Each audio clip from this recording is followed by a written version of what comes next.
Hi everyone, Harris here with iDownloadBlog, and today I want to compare two of Apple's noise canceling earbuds, one from the Beats category and one from the AirPods category.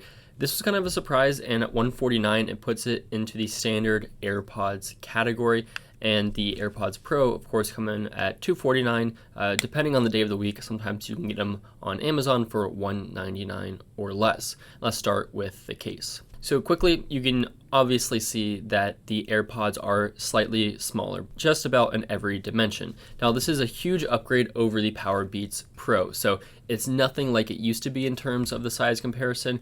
You can now comfortably fit both of these in your pockets, although the AirPods Pro do just have that slight advantage of the case size. Now, the Beats Studio Buds do have the advantage of being able to come in three colors, black, white, and red, which all look really nice, but also comes in this nice matte finish, which I'm a big fan of, instead of the glossy finish on the AirPods that just get scratched to pieces. This one is a nice matte finish, although the casing doesn't seem as well put together. Quality control doesn't seem as good. Not a big deal, and I do prefer this matte texture and the color options. Now, the ports are also quite different depending on if you are an Android or an iOS user. So if you're an iOS user, you have Lightning, which makes sense, but the Beats do have USB-C, which in many ways I prefer, but that's just at this point a far more universal cable. So that's nice, and especially if you're an Android user, that's pretty much necessary, so you don't have to carry around an additional Lightning plug. Now, I typically never plug in my wireless earbuds. I pretty much always do wireless charging, which is why I love my AirPods, because I can throw them on my MagSafe or any other wireless charger. But the Beats Studio Buds do not have wireless charging, so you have to plug it in. That's a big downside for me and somebody who pretty much wireless charges all my devices outside of my Mac and my iPad. With the AirPods Pro, especially when you have them for a while, sometimes you'll have one of the earbuds that don't fully charge.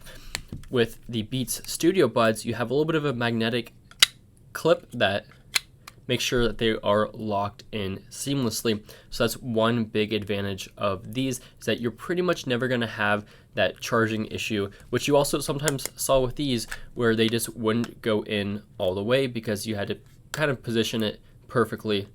So that's a nice feature. Now, in terms of the earbuds themselves, both fit me pretty well. I never had any issues with the buds on the AirPods, whether it be the original AirPods or the AirPods Pro. For me, these both fit well and they stay in my ear well without any adapters. It depends on you. I have heard of some people with some issues with the AirPods Pro, and then these earbuds fixed it for them. So that really comes down to ear size and shape.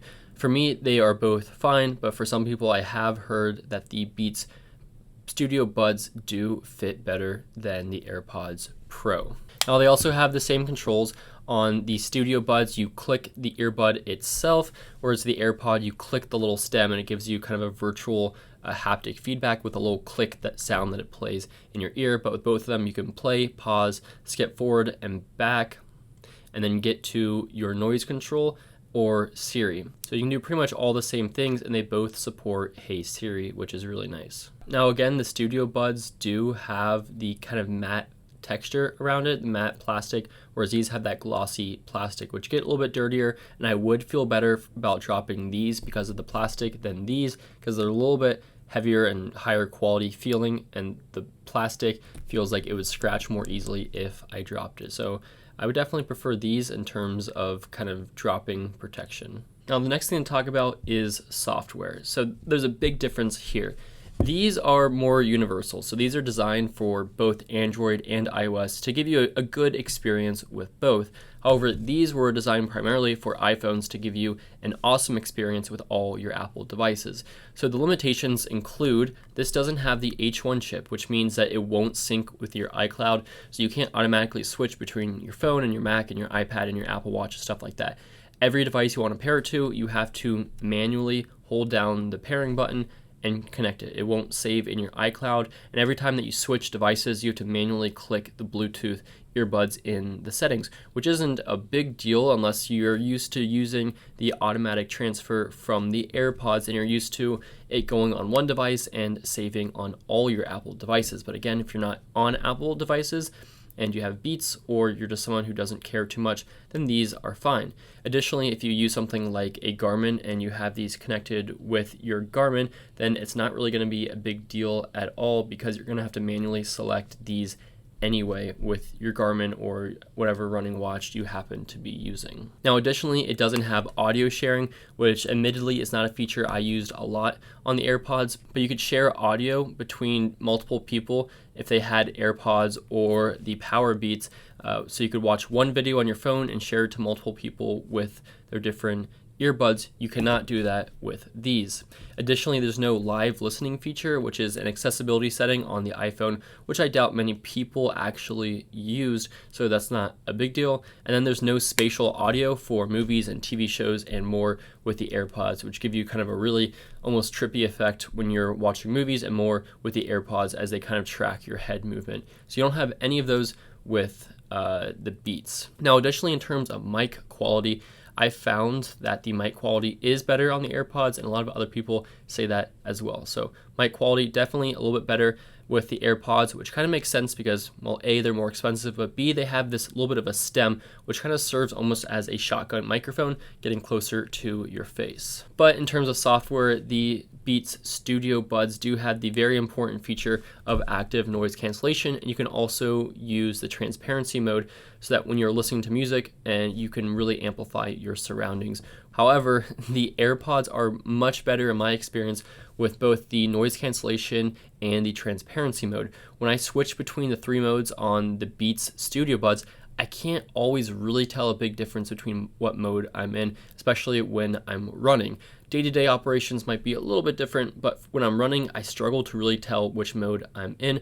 But I know my dad, when he bikes, for instance, really enjoys the active noise cancellation on the Studio Buds paired with a longer battery life than Apple's earbuds. But I do prefer the noise cancellation of the AirPods Pro, as well as the transparency mode, a lot better with the AirPods.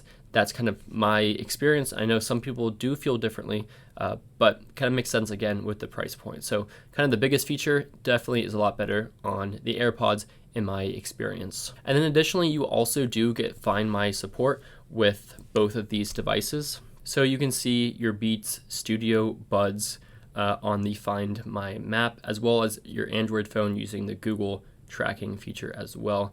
Now, in terms of battery life, we already talked about how these don't have wireless charging, which is disappointing. But Beats do get longer battery life out of a single charge, up to 8 hours of a single charge on the earbuds themselves, which is fantastic, or 5 hours with noise cancellation turned on. So you definitely get more battery per charge of the earbuds. So this is great if you do something like very long bike rides, and both of these do have quick charging. So if you're in a pinch, 5 minutes should get you an hour of listening. Now, in terms of sound quality, this is very subjective because I actually disagree with what most people are saying, or at least my personal preference is not towards Beats sound quality, at least with their mobile earbuds. So I didn't love the sound quality of the Beats Power Beats, and I don't love the sound quality of the Beats Studio Buds. They're pretty similar in their sound profile, pretty bassy. A lot of people actually really do like the sound quality of these earbuds, but because I didn't like the Power Beats, I also don't like the Studio Buds. If you do like the Studio Buds, or you do like that bassy, punchy experience, then you'll probably like these.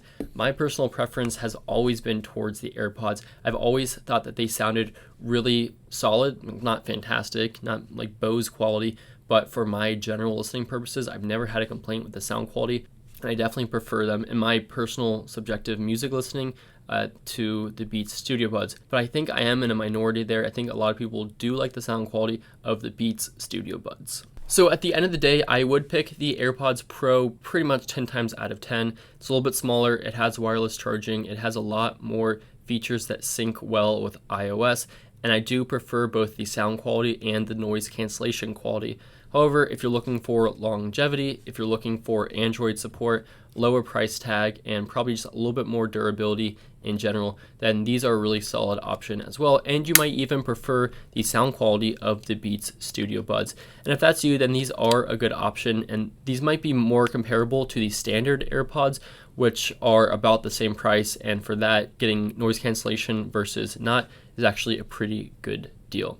Let me know your thoughts between these two devices, and I will see you in the next video. Thanks for watching.